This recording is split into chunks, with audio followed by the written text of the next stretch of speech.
Hi guys, so I am here again and I would like to show you what I did here. So as I said earlier, this car was crashed on the left front side, and here is this little piece. It's only 20 centimeter long. There you see that that bolt here. It's a TX55, and another one is there, and also from the other side.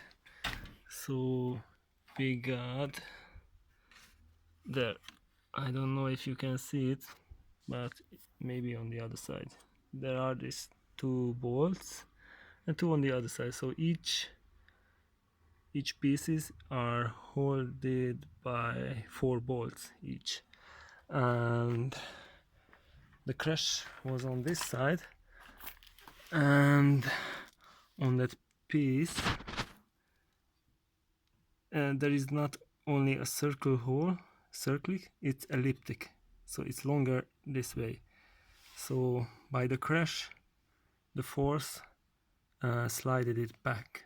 So I had to loosen the bolts, and I could pull it forward where it was before.